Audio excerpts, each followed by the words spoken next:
কেউ কিনছে না, কি 1 টাকা দিয়ে পানি কিনবে, পানি খরিদ করবে। হযরত ইমাম মারুফ কারখি জামানার ইমাম, তিনি সামনে বেরোলেন। সামনে এগিয়ে ওনার সাথে ওনার ভক্ত মুরিদ ফলোয়াররা আছেন। দেখলেন যে তেনারাও রোজা অবস্থায় নফল রোজা রেখেছেন।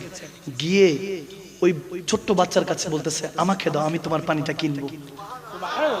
আল্লাহু আকবার, সুবহানাল্লাহ বলবেন না? আমি পানি কিনবো, দাও। এখন ফলোয়াররা বলতে, হুজুর আপনি তো রোজা রেখেছেন, নফল রোজা। বলে, আমি রোজা, এটা সব আল্লাহ অন্য জায়গায় দিতে পারবে, কিন্তু এই বাচ্চাটার পানি যদি আজকে খরিদ না করি, হয়তোবা আপনি চিন্তা করতে পারেন টাকা দিয়ে দিলেও তো হতো। বলতো না, সেই বাচ্চাটা তো বলছিল যে 1 টাকা দিয়ে পানি কিনলে তাইলে রহমত পড়বে, ঠিক না?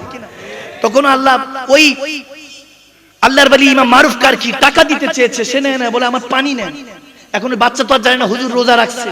এখন বলে, ঠিক আছে দাও, আমাকে পানি দাও। 1 টাকা দিলেন, দেওয়ার পরে উনি পানিটা পান করে রোজা ভেঙে দিলেন।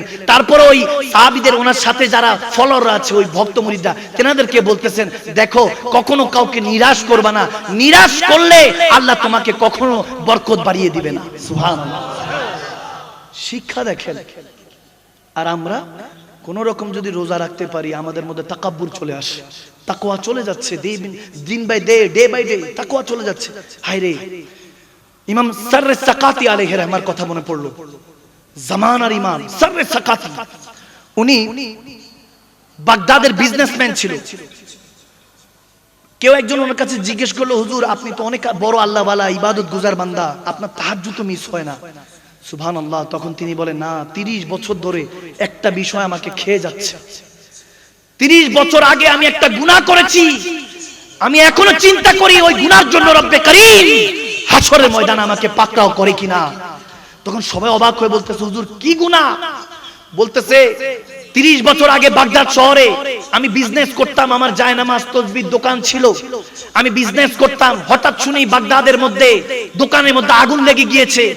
একজন এসে বলতেছে, সাররে সাকাতি, আপনার দোকান সহি সালামত আছে। আমি শুকরিয়া দান করেছি, আলহামদুলিল্লাহ। আমার ওই জিনিসটা এখনো খেয়ে ফেলছে, যদিও জানি না এটা গুনাহ নাকি, যে অন্য সমস্ত ভাইদের দোকানগুলি পুড়ে ছাই হয়ে গিয়েছে। আমি আফসোস করলাম না, আল্লাহর কাছে আমি দোয়া করলাম না তাদের জন্য। নিজের বেলায় 16 আনা, পরের বেলায় 1 আনাও চিন্তা করলাম না। এই জিনিস যে ওই সময় আমার মুখ দিয়ে আলহামদুলিল্লাহ বেড়ে গিয়েছিল যে আমার দোকানটা সহি সালামত আছে, এই চিন্তা করে আল্লাহ যদি আমাকে ধরে যে তোমার ভাইয়ের সমস্ত দোকানগুলি পুরো ছাই হয়ে গিয়েছিল, নিজের বেলায় আলহামদুলিল্লাহ পড়েছিল, তাদের কথা চিন্তা করো নাই। আমি তার সাকাতে এখনো কাঁদি 30 বছর ধরে, যে ওটার জন্য আল্লাহ তাবারক ওয়া তাআলা হাসরের ময়দানে ধরে কিনা। সুবহানাল্লাহ, আল্লাহু আকবার। কিভাবে নিজে গুনার দিকে খেয়াল রাখতো, আর আমরা বেদিশা হয়ে ঘুরছি, এমন ভাবে ঘুরছি। এখন তো নিজের কাছে ভোটের অধিকারটাও নেই। আপনি যদি দেখেন, ভোটের অধিকারও আমাদের কাছে নেই। আমি সরকার বিরোধীতে কথা বলছি না, দেশটা এরকম হয়ে গিয়েছে, সত্য বলার কেউ নেই। বিরোধী দলীরা তেনারা এই দেশটাকে একরকম ভাবে চিন্তা করে, সরকার দলীয় লোক আরেক ভাবে চিন্তা করে, বিভিন্ন ভাবে চিন্তা করতে করতে এদিক দিয়ে জনসাধারণ নির্বাক অবস্থায় পড়ছে, দুর্ভিক্ষ টেনে এনেছে। আওয়াজ দেয় না মুসলমান? দেশের মধ্যে ইসলামের আইনতন্ত্র কায়েম না করলে এই দেশ বরবাদ হয়ে যাবে। দুর্নীতিবাজ ছাড়া পেয়ে যাচ্ছে, সরকার থেকে এনে জনগণটা খাচ্ছে। তেলের দাম তো কমেই না, ডে বাই ডে এক এক দিন এক এক রকম ভাইরাল ট্রেন্ডিং জিনিস আসে। আয়াত মারা গিয়েছে, বিচার ঠিকমতো হয়েছে কিনা জানিও না, কি হয়েছে আল্লাহ মালুম। এভাবে ছোট ছোট বাচ্চাদেরকে টুকরো টুকরো করে ভাসিয়ে দিচ্ছে। আপনাদের চাটগ্রামেরই তো ঘটনা, কিছুদিন আগে আজানের বিরোধিতা চলছে। মুসলমানের আওলাদ স্বামী স্ত্রী শেষ বয়সে গিয়ে আজানের বিরোধিতা করছে। খেয়াল করুন বান্দা, কতদিন আগে স্ল্যাব পরে ঢাকার মধ্যে একটা গাড়ির মধ্যে স্ল্যাব পরে কিছু মহিলা এবং বাচ্চা সহ কান্নাকাটি করেছে। কেউ একটু পানির জন্য এগিয়ে যায় নাই। ওটার বিচার হয়েছে কিনা জানি না। এভাবে মা বোনদের ইজ্জত লুণ্ঠন হয়, ধর্ষণ হচ্ছে, ছোট ছোট বাচ্চারা বলাৎকারের শিকার হচ্ছে। তথাকথিত আলেম নামের জালেমদের হাতে অনেক নিষ্পাপ শিশুরা ধর্ষণ হচ্ছে, বলাৎকার হচ্ছে। তাদেরকে যখন আইনের আওতায় রাখা হচ্ছে, টাকার জোরে, ক্ষমতার জোরে বেরিয়ে যাচ্ছে। আমি বলি, এভাবে চলতে গেলে শুধু দুর্ভিক্ষ নয়, কিয়ামত ডেকে আনছি। যদি ইসলামের আইনতন্ত্র কায়েম করি, আমি কিচ্ছু বলি নাই, শুধু এতটুকু বলেছি, এরকম দুর্নীতিবাজ ধোঁকাবাজ, যারা লম্পট বেঈমান, যারা ধর্ষণকারী বলাৎকারী, 2-4 টাকায় ধরে জাতির সামনে ফাঁসির কাস্টডিতে ঝুলিয়ে দেন, আলিফের মতো সোজা হয়ে যাবে ইনশাআল্লাহ। দুই হাত তুলে বলুন মুসলমান, ঠিক না বলো? হযরত হাসান বিন সাবিত রাদিয়াল্লাহু তাআলা আমার নবীর একজন পোয়েট্রি সাহাবা, নিজে কবিতা লিখতেন এবং আমার নবীর শানে কবিতা পড়তেন, শায়রি করতেন। সুবহানাল্লাহ বলে। যেমন সানা খানরা নাতে রাসূল যারা মুশায়রা মাহফিল করে, যারা নাতে আল্লাহ কি বলে নাত খা যারা আছেন শোয়ারা আজমরা, তেনারা যেরকম নাতে রাসূল পড়ে, ওরকম আমার নবীরও একজন এরকম পোয়েট্রি কবি সাহাবা ছিল, নাত খা সাহাবা ছিল। সুবহানাল্লাহ। আমার নবী যাকে বলতো, হাসান বিন সাবিত তুমি মিম্বরে বসো, আমি নবী মুস্তাফা নিচে বসি। সুবহানাল্লাহ বলে। আজকে আমি হাসান বিন সাবিতের সুন্নতের উপরে বসা, আপনারা দয়াল নবী মুস্তাফার সুন্নতের নিচে বসা। এত আস্তে সুবহানাল্লাহ। ভাইরা আমার, বাবারা আমার, আবু জাহেল সামনে দিয়ে চলে গেল আমার নবী, এমন ভাবে তাকালো, হাসান বিন সাবিতের রাগ উঠলো, আমার নবীকে দেখে সহ্য করতে পারছো না। শুনে আবু জাহেলকে বলতেছে, বুখারী মুসলিম শরীফে মুত্তাফাক আলা হাদিস, অনেক এটা ওয়াকিয়া, এইগুলোর ব্যাপারে কাসিদাও আছে এবং এগুলোর উপরে পড়ে যে হযরত হাসান বিন সাবিত রাদিয়াল্লাহু তাআলা এর কথা বলছি। গভীর খেয়াল যুবক, এই কথার কারণে হয়তোবা দিলের মধ্যে মদিনাওয়ালার প্রেমটা জন্ম নিতে পারে। গভীর খেয়াল করো, যখন হাসান বিন সাবিত আমার নবীর দিকে তাকাতো, বলতো ইয়া রাসূলুল্লাহ, ইয়া হাবিবাল্লাহ, আপনার মতো নুরানি চেহারা আমি হাসান বিন সাবিত জীবনে কখনো দেখি নাই। আপনার মতো মনে হয় কোন মা এই দুনিয়াতে কোন সন্তান জন্ম দেয় নাই। খরিকতা মুবারাকা মিন কুল্লি আইবিন ইয়া রাসূলুল্লাহ, ইয়া হাবিবাল্লাহ, মনে হয় আল্লাহ আপনাকে ত্রুটি ছাড়া, এক ছাড়া, ডিফেক্ট ছাড়া আপনাকে তৈরি করেছে। কান্নাকা কাত খরিকতা কামাতা শাউ, আমার মনে হয় ইয়া রাসূলুল্লাহ, ইয়া হাবিবাল্লাহ, আল্লাহ যখন আপনাকে সৃষ্টি করেছে আপনার মর্জি মতিক আপনাকে সৃষ্টি করেছে, যেমনটা আপনি চেয়েছেন তেমনটাই রব্বুল আলামিন আপনাকে সৃষ্টি করেছে। আরে যারা কাছ থেকে দেখতো তারা হাসিন বলতো, হাসান বলতো, জামিল বলতো, জামাল বলতো, চেহারায় বাদদোহা বলতো, চেহারায় ইয়াসিন বলতো। আমার নবীকে দেখে দেখে গর্দান দিয়ে দিয়েছে, তারপরও কাফেররা গর্দান উড়িয়ে নিয়েছে, সাহাবাদের তলোয়ার চলতো, সবাই কাফেররা পালিয়ে যেত এটা দেখে, আরে তাদের গর্দান নিয়ে নিয়েছি, এই কেমন মুসলমান, এই কেমন নবীর আশিক, তাদের এখনো তলোয়ার চলছে, ভয়ে কাফেররা পালিয়ে যেত। সেই নবীকে যারা কাছ থেকে দেখেছে তারা কত সুন্দর সুন্দর করে পোয়েট্রি করেছে, কবিতা লিখেছে। আর যারা দূর থেকে ইমামে আহমদ রাজার মতো, আলা হযরত আশিক রাসূলের মতো যারা দূর থেকে হয়তোবা তাহাজ্জুদের মুসল্লায় বসে বসে ইয়া রাসূলুল্লাহ উনজুর হায়ালানা, ইয়া হাবিবাল্লাহ ইসমা কওলানা, ওগো হাবিব, ওগো নবী, শুনেছি আপনাকে যারা মন থেকে ভালোবাসে তাদের সাথে একটাবার হলো দেখা দেন। আমি তো শুনেছি আপনাকে দেখা মান রানী ফাকাদ রাল হক, আপনাকে দেখাই তো আল্লাহকে দেখা। হয়তোবা তাহাজ্জুদের মুসল্লায় বসে বসে আশিক রাসূল, ইমামে আহলে সুন্নাত, আশিকে বরলবি, সেই ইমাম আলা হযরত হয়তোবা মাসনাদে নয় জায়নামাজের বিছে বসে বসে বলতে পারতেন, মহব্বতে বলতেন। দূর থেকে যারা কাছ থেকে দেখেছিলেন তারা হাসিন হাসান বলেছে, সৌন্দর্যের পেকারা বলেছেন, আর যারা দূর থেকে দেখেছিলেন তারা বলেছেন सरताब कदम है तने सुल्तान जमान फूल लब फूल दहन फूल ज़कत फूल बदन फूल सरताब कदम है तने सुल्तान जमान फूल लब फूल दहन फूल ज़कत फूल बदन फूल। क्या बात रज़ा उस जमानिस्तान करम की सहरा है कली जिसमें हसन और हुसैन फूल लब फूल दहन फूल ज़कत फूल बदन फूल सरताब कदम है तने सुल्तान जमान फूल लब फूल दहन फूल ज़कत फूल बदन फूल। सुभान अल्लाह। আর যারা কাছ থেকে দেখেছে তারা নূরুল আলা নূর বলেছে, আর যারা দূর থেকে দেখেছে তারা শুধু ফুলের টুকরা গোলাপ ফুল বলেছে। সুবহান।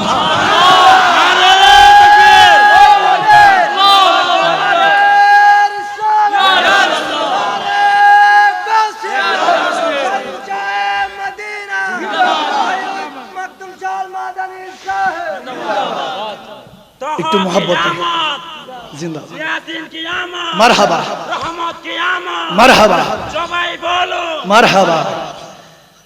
হায় হায় হায় হায়, সে নবীর প্রেম অন্তরে রাখার দরকার আছে কি নাই?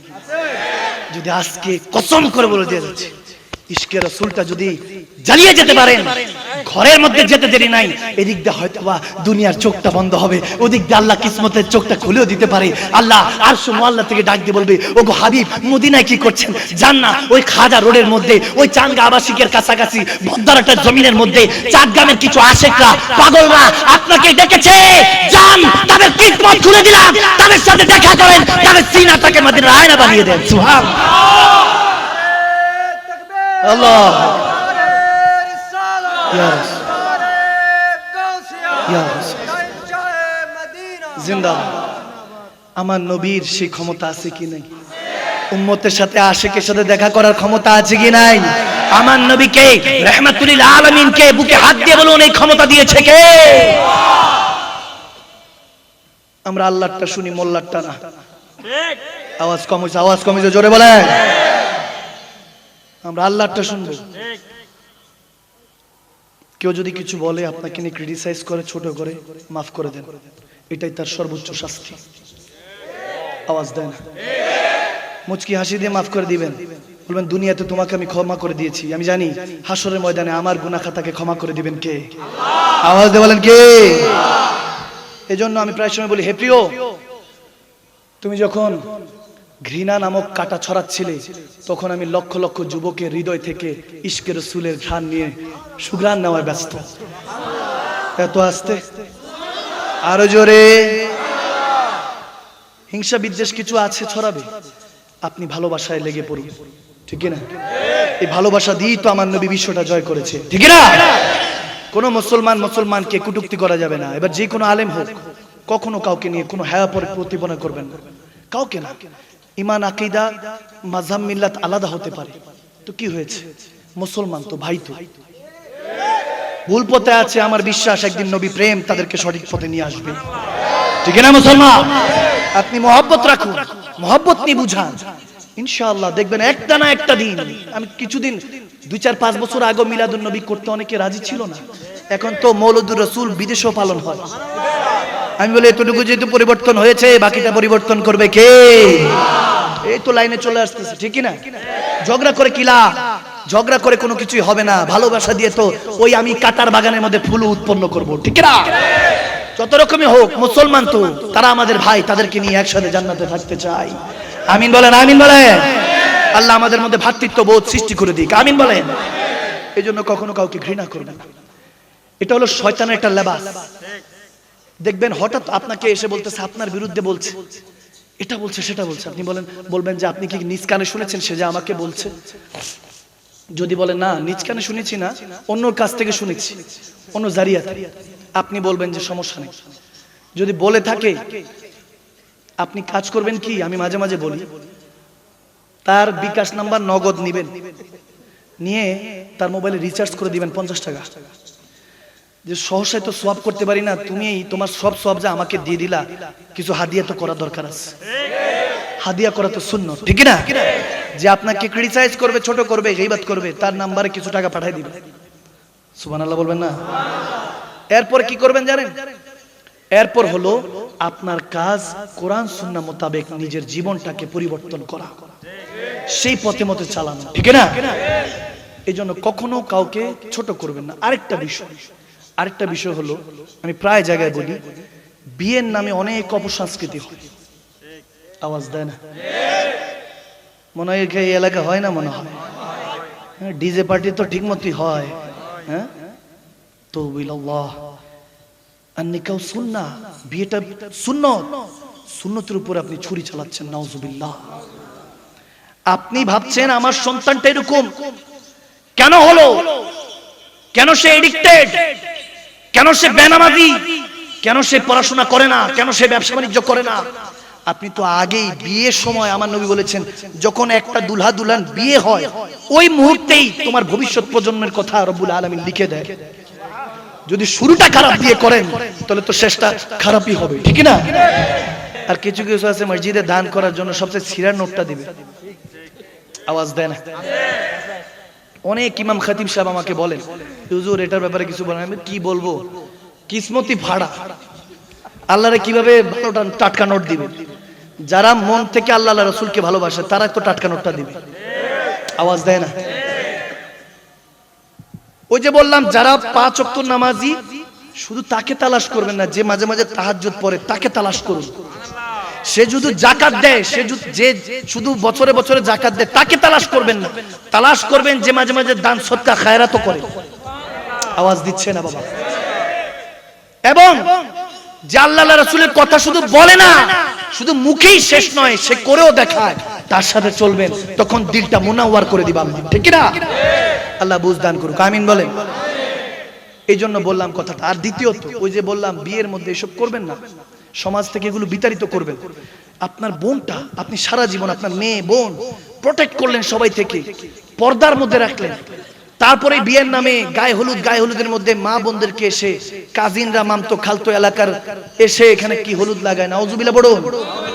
সাহস কে দিয়েছে আপনাকে আমার রাসূলের সুন্নতের উপরে ছুরি চালানো, তলোয়ার চালাতে? কে দিয়েছে? যারা এসব কর্মকাণ্ড করবে, এরকম যারা ইসলামের নামে অপসংস্কৃতি করবে, এগুলোকে বাইন তালাক দিয়ে দেশ থেকে, এলাকা থেকে বিতাড়িত করবে। রাজি আছে মুসলমান? দুই হাত তুলে বলুন রাজি আছে কিনা বলুন। আল্লাহ কবুল করুন। আর যুবক, যৌতুক নিয়ে বিয়ে করা যাবে না, ঠিক আছে? ঠিক আছে, এখানে যুবক কে কে আছে দেখি হাত তুলে। অবিবাহিতরা হাত তুলেন, মাশাআল্লাহ। দেখি, লজ্জা করার কিছু নাই, বিয়ে তো করতেই হবে। তুলেন লম্বা করে, শটান, সোজা সোজা। তুলছেনই? তুলে না বাবা। আচ্ছা বাচ্চারা থাকুক, তোমরা যুবকরা হাত তুলে রাখেন সোজা, আমি দেখি। মোটামুটি যুবক তো আছে মাশাআল্লাহ। সবাই ওয়াদা করব যৌতুক নিয়ে বিয়ে করব না, ইনশাআল্লাহ বলেন আরো জোরে আমিন বলেন। আর কারণ দেখেন বাবা, বিয়ের নামে কি ধরাই দিছে জানেন? যুবকদের যারা আমরা বিয়েকে কঠিন, জিনাকে সহজ করে দিয়েছি। আওয়াজ দেয় না বাবা? বিয়েকে কঠিন, জিনাকে সহজ করে দিয়েছি। যুবকের টাকা আসেনি, ভালো এডুকেশন কি, এত কিছু, বিদেশে থাকে কিনা, চাকরি কত, বেতন কত, স্যালারি কত, এরকম বলে যুবক তো শেষ, আগেই শেষ। মা বাবার প্রেসারে, পড়ালেখার প্রেসারে বাকি জীবন কাটে হলো বউ চালাবো কেমনে, সন্তান চালাবো কেমনে। আওয়াজ দেয় না? আর যারা মেয়ে এখনকার বর্তমান সমাজে, আর চট্টগ্রামে তো আমি জানি এটা বেশি, মেয়ে হলেই তো টেনশন, একদম যা আছে লোটা পর্যন্ত নাকি দিতে হয়। নাউজুবিল্লাহ পড়বেন না? এটা কিসের ইসলাম? এগুলো কখনো ইসলাম না।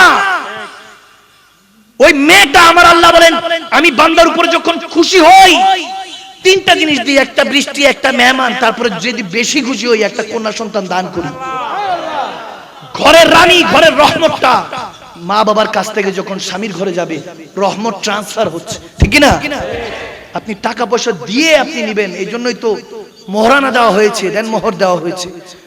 টাকা দিয়ে কিনছেন না, তেনার হক আদায় করছেন, যে রহমতটা পেয়েছেন, রব্বুল আলামিনের ঘরে এসেছে, ওই রহমতটাকে পেয়ে আপনি খুশি, সেটা দিচ্ছেন, হাদিয়া করছেন। সুবহানাল্লাহ বলেন।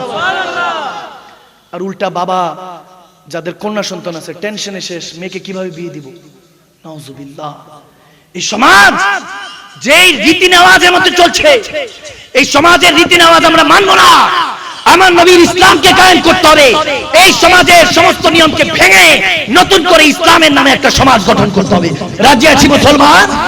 দুই হাত তুলে আল্লাহকে দেখিয়ে সাক্ষী করে বলুন রাজি আছি কি নাই? আওয়াজ দিন, রাজি আছি কি নাই? আল্লাহ